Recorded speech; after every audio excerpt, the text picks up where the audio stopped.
एक समय की बात है। एक गांव में सफेद साड़ी वाली चुड़ैल का आतंक था।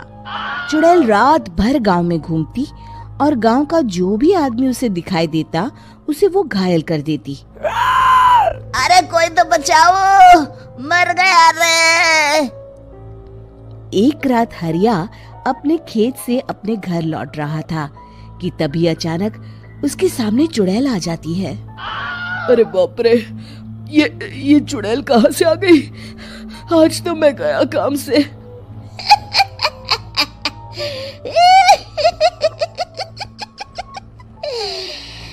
आज मुझे मेरा शिकार मिल गया। अरे चुड़ैल दीदी, मुझे छोड़ दो। जैसे ही चुड़ैल हरिया की तरफ बढ़ती है, हरिया वहाँ से भाग जाता है और अपने घर के दरवाजे पे पहुँचता है। अरे भगवान, जल्दी से दरवाजा खोलो, मेरे पीछे चुड़ैल पड़ी है। हरिया की पत्नी जल्दी से दरवाजा खोल देती है। अरे आप इतना हाफ क्यों रहे हैं? अरे मेरे पीछे चुड़ैल पड़ी है, आज तो मैं बाल बाल बच गया। जल्दी से सभी दरवाजे और सभी खिड़कियों को बंद करके बत्ती बुझा दो। तभी चुड़ैल हरिया के घर के पास पहुंच जाती है। अरे वो आदमी कहाँ गायब हो गया? मैं भी देखती हूँ आखिर कब तक बचेगा। मैं अपने शिकार को इतनी आसानी से नहीं छोड़ती। इतना कहकर चुड़ैल वहाँ से चली जाती है। वहीं दूसरी तरफ हरिया और उसकी पत्नी दोनों अपने घर की खिड़की से ये सब देख रहे होते हैं। अरे बाप रे, ये तो बड़ी डरावनी चुड़ैल थी।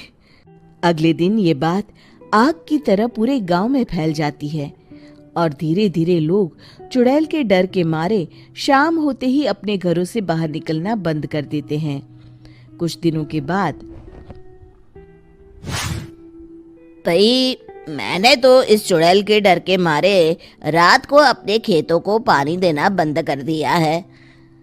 कहीं मेरी फसल सूख गई तो मैं तो कहीं का नहीं रहूंगा। साहूकार का कर्जा कैसे चुकाऊंगा? अरे भाई, पूरे गांव वालों का यही हाल है। पता नहीं ये चुड़ैल हमारे गांव में कहां से आ गई। फिर एक दिन गांव के पास वाली नदी के किनारे एक बहुत बड़े तांत्रिक के आने की बात कुछ गांव वालों को पता चलती है। वो लोग जाके ये बात गांव के मुखिया को बताते हैं।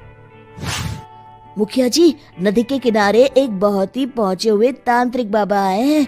हमें उनसे मदद मांगनी चाहिए। मैंने सुना है वो बड़े बड़े भूतों और चुड़ैलों को अपने वश में कर लेते हैं।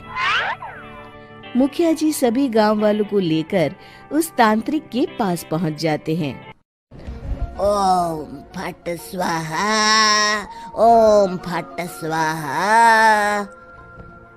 तभी तांत्रिक अपनी बंद आंखों को खोलकर कहता है, क्या बात है? तुम सब लोग यहाँ क्यों आए हो? मुखिया जी उस तांत्रिक को सारी बात बता देते हैं।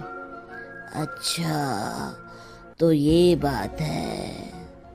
और तांत्रिक अपनी आंखों को बंद कर लेता है। मैं देख रहा हूँ तुम्हारे पूर्वजों ने बहुत पाप किए थे, जिससे ये गांव अब श्रापित हो चुका है। उसी के फल स्वरूप तुम्हारे गांव में चुड़ैल आई है। ये चुड़ैल बहुत खतरनाक है, ये किसी को नहीं छोड़ेगी। हे भगवान, मर गए रे, अब क्या होगा? तभी गांव के मुखिया जी कहते हैं, बाबा, इस चुड़ैल से हम सबको बचा लीजिए। कोई तो उपाय होगा। इसका सिर्फ एक ही उपाय है। सभी गांव वालों को बारी बारी हर दिन अपनी आधी फसल उस पहाड़ी के ऊपर बनी काली गुफा में छोड़ के आनी होगी। तभी उस चुड़ैल की भूख मिटेगी और श्राप का प्रभाव खत्म हो जाएगा और तुम सब जिंदा बच जाओगे। सभी गांव वाले उस तांत्रिक की बात को मान लेते हैं और वहां से चले जाते हैं। फिर अगले दिन से रोज उस गांव के लोग बारी बारी से अपनी आधी फसल उस काली गुफा के पास जाकर रखाते। कुछ दिनों बाद हरिया की बारी आती है। बाप रे, आज तो मेरी बारी है उस काली गुफा में जाने की। क्या करूं, वो तो बड़ी खतरनाक चुड़ैल है। मेरे तो हाथ पैर कांप रहे हैं। फिर हरिया डरते डरते अनाज की बोरियां अपनी बैलगाड़ी में लाद देता है। तभी हरिया की पत्नी उससे कहती है, देखो जी, संभल के जाना और किसी भी हालत में शाम होने से पहले वापस आ जाना। उस चुड़ैल का कोई भरोसा नहीं है जी। हरिया बैलगाड़ी में बैठते हुए कहता है, भगवान, मैं क्या वापस आऊंगा? लगता है अब तो मेरी खबर ही आएगी। इतना कहकर हरिया वहां से चला जाता है। रास्ते में जंगल से गुजरते हुए हरिया की बैलगाड़ी का एक चक्का बड़े गड्ढे में फंस जाता है। हे भगवान, अब ये क्या मुसीबत है? हरिया नीचे उतर के पूरी ताकत से अपनी बैलगाड़ी को गड्ढे से निकालने की कोशिश करता है। बहुत देर मेहनत करने के बाद हरिया की बैलगाड़ी उस गड्ढे से बाहर निकल जाती है। हे भगवान, अब तो शाम होने वाली है। आज तो मैं गया काम से। जैसे तैसे हरिया काली गुफा में पहुंच जाता है। अरे मर गया रे, यहाँ तो चारों तरफ डरावना माहौल है। मैंने यहाँ आने में बहुत देर कर दी, कहीं चुड़ैल नाराज ना हो जाए। हरिया अनाज की बोरिया वहां रख के जैसे ही जाने लगता है, तभी उसे किसी के आने की आवाज सुनाई देती है। हरिया एक कोने में छुपकर अंदर देखने लगता है। चुड़ैल वहां आती है और फिर अपने चेहरे से नकली चुड़ैल का मुखौटा निकाल देती है। हरिया ये देख के हक्का बक्का रह जाता है। तभी चुड़ैल कहती है, भैया यहाँ आना। आज तो बहुत अनाज आया है, इसे मिलाकर अब हमारे पास ढेर सारा अनाज जमा हो गया है। कल ही हम इसे शहर में बेच आएंगे और माला माल हो जाएंगे। तभी अंदर से नदी के किनारे वाला तांत्रिक बाहर आता है। अरे, ये तो तांत्रिक बाबा है। हाँ, अब तो हम दोनों की जिंदगी मजे में कटेगी। गांव वालों को बेवकूफ बनाना इतना भी मुश्किल नहीं था। लोग तो तुम्हें सच में असली चुड़ैल समझते हैं। हाँ, तुमने सही कहा। अब ये गांव वाले चुड़ैल के डर से जिंदगी भर इस काली गुफा में अनाज पहुंचाते रहेंगे। अच्छा, तो ये बात है।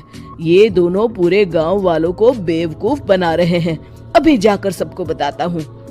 हरिया उन दोनों की पूरी बातें सुन लेता है और जल्दी से वापस गांव में आता है। गांव वालों को पूरी बात बता देता है। इससे पहले वो दोनों हमारा अनाज लेकर शहर जाए, हमें उन दोनों को पकड़ना होगा। उधर दूसरी तरफ नकली तांत्रिक और नकली चुड़ैल बनी औरत एक बड़ी गाड़ी में सारा अनाज लाद के वहां से निकलने की तैयारी कर रहे होते हैं। जल्दी करो, इससे पहले हमें कोई देख ले। हमें यहाँ से निकलना होगा। और तभी वो दोनों देखते हैं कि सामने से सभी गांव वाले अपने अपने हाथों में मशाल लेके आ रहे हैं। दोनों बुरी तरह डर जाते हैं। रुक जाओ, तुम दोनों का भांडा फूट चुका है। अरे मर गए रे, ये गांव वाले कहाँ से आ गए? तुमने क्या सोचा इतनी आसानी से यहाँ से निकल जाओगे? ये अनाज हमने अपने खून पसीने से दिन रात खेतों में मेहनत करके उगाया है। दोनों मुखिया जी के पैरों में गिर जाते हैं। हमें माफ कर दीजिए, हम दोनों एक नंबर के कामचोर हैं। बिना मेहनत किए पैसे कमाना चाहते थे। हाँ, अब हम आगे से मेहनत मजदूरी करके पैसे कमाएंगे। हमें कुछ मत करना, हमें छोड़ दीजिए।